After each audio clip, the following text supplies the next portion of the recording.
Assalamualaikum warahmatullahi wabarakatuh. Halo Sobat Setia Fakta Kehidupan. Tidak lupa kami sampaikan salam sehat, salam sejahtera, semoga tercurah segala bentuk kebaikan dan juga kita semua dalam lindungannya.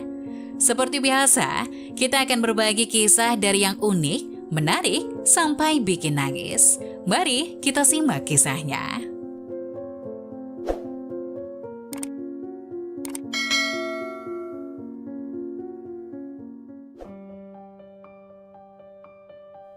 Aku bekerja untuk menafkahi suami dan selingkuhannya, berakhir hidup miris hingga jadi gelandangan. Pagi ini seperti biasa, aku menyiapkan secangkir kopi untuk suamiku yang sedang baca koran di teras. Kehidupannya sederhana, namun aku sangat mensyukurinya, karena memiliki suami yang menyayangiku, juga satu anak yang menggemaskan. Usai mengantarkan kopi, aku pun memasak untuk sarapan kita bertiga di dapur. Memang sebagai istri yang baik, aku selalu berprinsip dapur, sumur, kasur adalah kunci dari suksesnya mengarungi rumah tangga. Maka aku akan melakukannya dengan senang hati dan tulus ikhlas. Oh ya, namaku Yuli. Saat lagi asik-asiknya aku di dapur, tiba-tiba anakku terbangun dari tidurnya. Karena rewel, ia pun aku gendong sambil memasak sarapan. Mungkin terlihat naif karena tidak mengeluh, tapi aku benar-benar menikmati momen ini. Kalian tahu, berbagai urusan mengasuh anak adalah hal yang menyenangkan dalam kehidupan rumah tangga. "Pah, tolong bawa Raihan main keluar dong, Mama lagi masak nih." Teriakku dari dapur untuk menitipkan Raihan anak kami ke papanya. Biasanya papanya akan langsung ke sini dan membawa Raihan main di luar. Sungguh keluarga yang bahagia, bukan? "Kamu main sama papa dulu ya, Nak. Mama mau lanjutin masak dulu buat Mamam," kataku sambil tersenyum. Hingga tiba-tiba suamiku tercinta datang. "Ah, itu papa, sana sama papa." Aku pun menurunkan Raihan dari gendonganku sambil menyuruhnya untuk menghampiri papanya. Seperti yang kuduga, Raihan langsung memeluk ayahnya tanpa ragu. Tapi entah mengapa hari ini tidak ada senyuman yang setiap pagi ia berikan untuk kami. Ada apa dengan suamiku? "Mbah, hari ini papa bakal ke kantor lebih cepat. Tapi 3 hari ke depan papa bakal ada dinas di luar kota," kata suamiku, Arman. "Kok mendadak gitu, Pak? Mama belum nyiapin baju-baju papa dong." "Gak apa-apa, urusan baju biar jadi urusan kantor." "Ya udah, papa pergi dulu ya. Gak sarapan dulu, ini bentar lagi matang loh." "Enggak, buat kamu aja sama Raihan." Dengan berat hati, aku pun melepas kepergian suamiku ke kantor tanpa sarapan dan tanpa senyuman seperti biasa. Aku tak tahu ada hal mendesak apa di kantor, hingga Arman suamiku terlihat buru-buru begitu.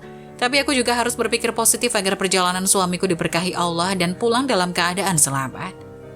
Selepas kepergian Mas Arman, aku pun melanjutkan sarapan berdua dengan Raihan. Seperti biasa setelah sarapan, aku akan membersihkan rumah dan mengajak Raihan bermain sambil belajar, karena tahun depan ia akan mulai masuk sekolah. Raihan termasuk anak yang pintar dan penurut, karena itu tidak terlalu sulit untuk menjaga dan mengajarinya.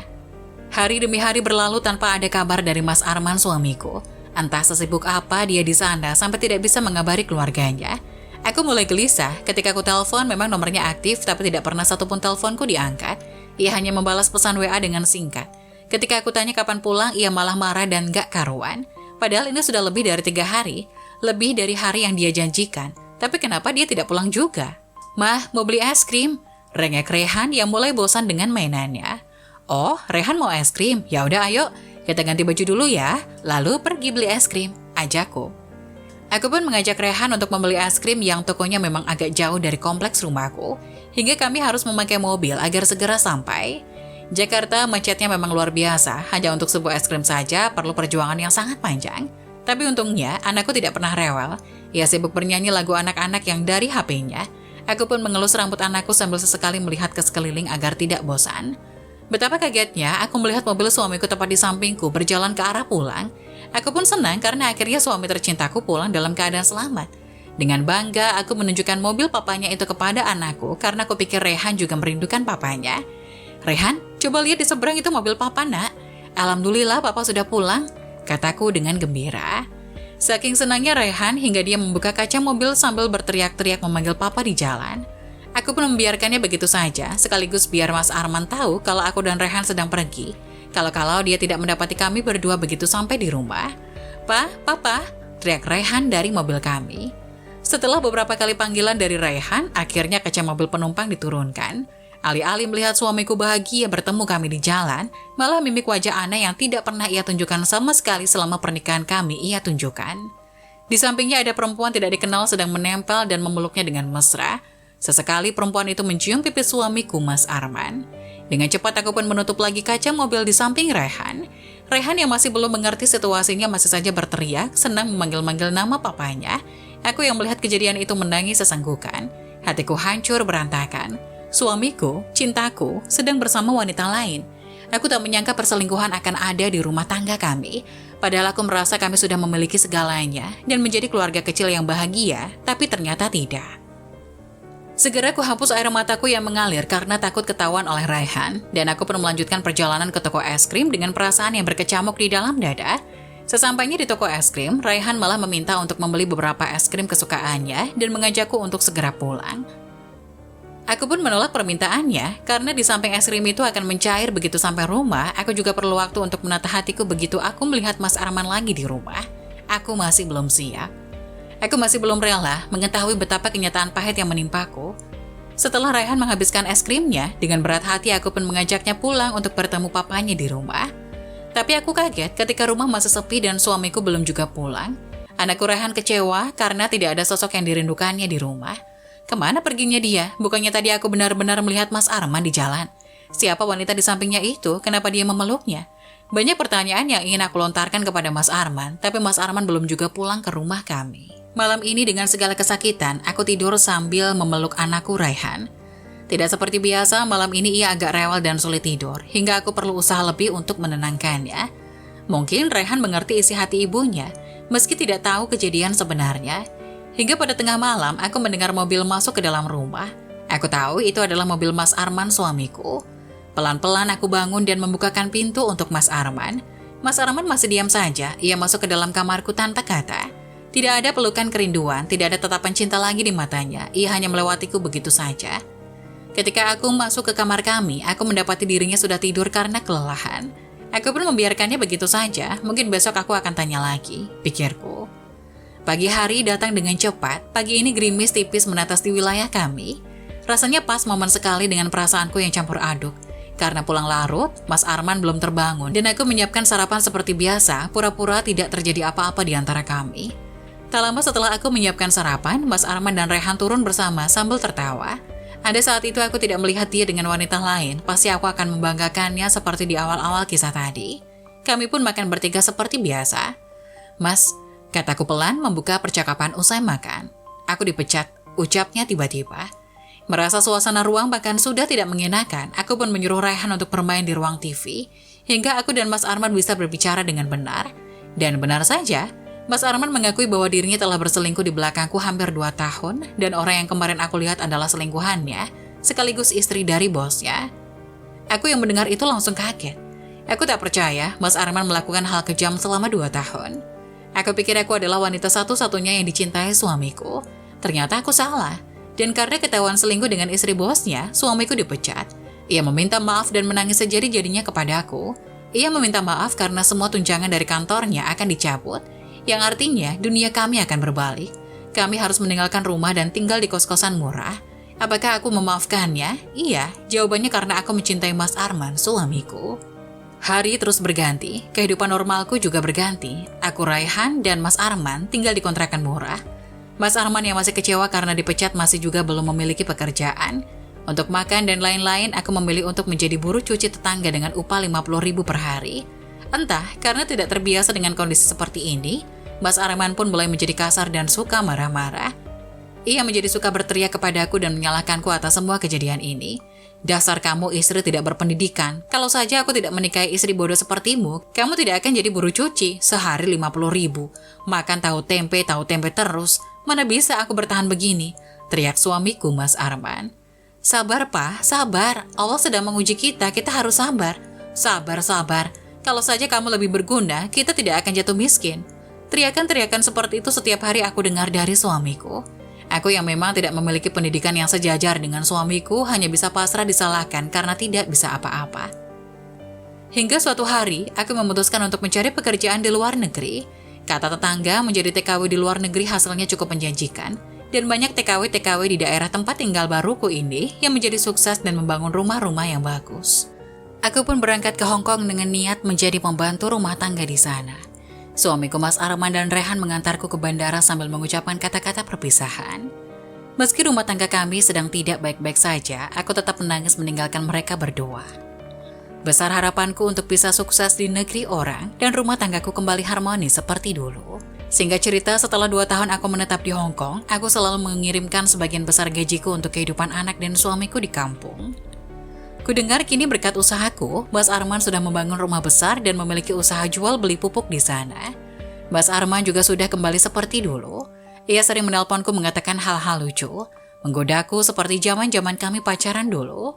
Kini tiba saatnya aku pulang ke rumah. Aku sengaja tidak memberitahu suamiku itu karena aku ingin memberikan kejutan agar suami dan anakku terkejut dengan kehadiranku. 5 jam penerbangan dari Hong Kong ke Jakarta membuatku makin gembira. Aku tak sabar melihat reaksi anak dan suamiku begitu aku pulang nanti. Aku juga ingin melihat rumah hasil kerja kerasku selama aku merantau jadi TKW. Dan benar saja, sesampainya di rumah dengan menggunakan taksi, aku sangat terharu sekaligus takjub melihat rumah besar ada di depanku. Tanpa aku sadari, aku pun meneteskan air mata. Ditambah aku melihat anakku Rehan tumbuh besar dengan sehat, wajahnya makin mirip dengan papanya. Aku pun memanggil anakku. Sejurus kemudian ia langsung lari dan memelukku dengan erat sambil menangis mengatakan bahwa dia sangat kangen. Kami pun masuk ke dalam rumah. Pertemuan singkat dan haru itu berangsur ketika aku tidak menemukan suamiku Mas Arman. Mungkin dia sedang berada di toko. Kekagetanku bertambah ketika aku melihat sosok wanita muda berada di dapur sedang memasak. Aku pun bertanya kepada Rehan anakku, Rehan itu siapa? Itu kakak mah, katanya. Sejenak aku berpikir, mungkin orang itu yang mengasuh anakku Rehan. Tapi kenapa penampilannya bukan seperti pengasuh? Dan lagi, Mas Arman tidak pernah membicarakan soal pengasuh Rehan kepadaku. Jantungku mulai deg-degan. Dengan penuh keberanian, aku mendekatkan diri, ingin bertanya siapakah wanita cantik ini dan sedang apa di rumahku. Sampai, sayang, aku pulang. Suara Mas Arman terdengar di penjuru rumah. Mas Arman suamiku kembali, kenapa ia berteriak memanggil sayang seolah tahu aku sudah pulang? Ia pasti akan terkejut dengan kedatanganku kan? Aku pun hendak menjawab panggilannya hingga tiba-tiba wanita itu berteriak tanpa berbalik badan sedikit pun. Aku di belakang sayang. Apa? Sayang? Sejak kapan mereka? Jadi teriakan Mas Rehan tadi bukan untukku. Kakiku lemas dan aku pun terhuyung jatuh tak menyangka suamiku lagi-lagi berselingkuh di belakangku. Aku pun jatuh pingsan, tak tahu lagi apa yang terjadi. Yang ku dengar hanya suara Rehan yang terus-menerus memanggilku. Ketika aku sadar aku sudah berada di sebuah kamar dengan Mas Arman dan perempuan itu di sampingnya. Air mataku menetes tak terbendung, sakit hatiku tak bisa lagi aku sembunyikan. Itu siapa mas? Tanyaku sambil menangis. Dia Marisa, aku pacarnya Arman, jawab perempuan itu tidak sopan. Yul, apa aku tidak salah dengar? Mas Arman tidak pernah sekalipun memanggilku dengan namaku, tapi kini dia memanggilku Yuli. Tangisku makin menjadi, tega sekali dia padaku, tega sekali dia pada istrinya yang rela menemani di saat susah dan senang, yang rela bekerja ke luar negeri demi mengubah nasib. Kenapa kamu tega mas? Maafin aku Yul. Kali ini aku tidak bisa memaafkan suamiku. Sudah 2 kali aku diselingkuhi dan jika aku maafkan, mungkin hal serupa akan terjadi lagi di kehidupan mendatang. Aku tidak ingin masa depanku suram terulang, hingga tiba-tiba terdengar banyak orang berteriak di depan rumah. Aku tidak tahu apa yang terjadi dan apa yang dilakukan oleh suamiku saat aku pergi. Kami bertiga pun segera keluar rumah untuk melihat situasi. Nah, itu dia pasangan mesum. Dia yang bawa kabur anak juragan padi. Mereka juga yang jualan pupuk busuk yang merusak tanaman kami. Teriak warga di depan rumah. Apa? Apa ini? Apa yang terjadi? Warga yang marah pun segera menyeret Mas Arman dan Marisa dari hadapanku.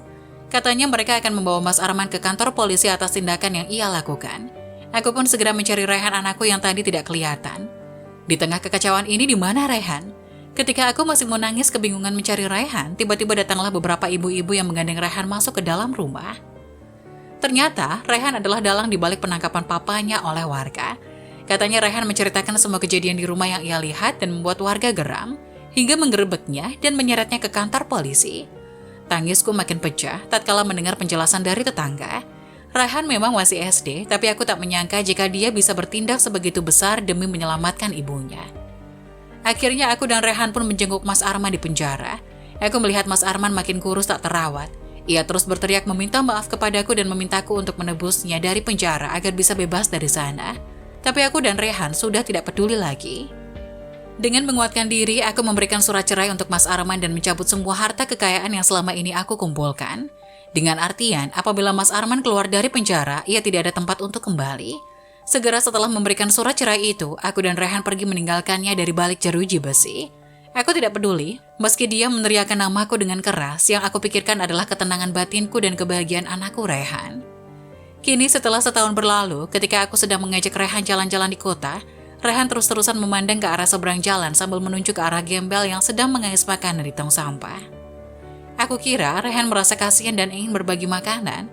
Ternyata aku salah, Rehan malah mengeratkan gandingan tanganku membawaku pergi, sambil berkata jangan lihat orang itu mah. Mendengar ucapannya, aku malah memperhatikan baik-baik siapa gembel yang Rehan kenal ini.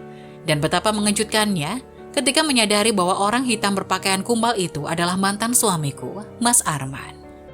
Nah, bagaimana menurut kalian? Jangan lupa tulis pendapat kalian di kolom komentar ya.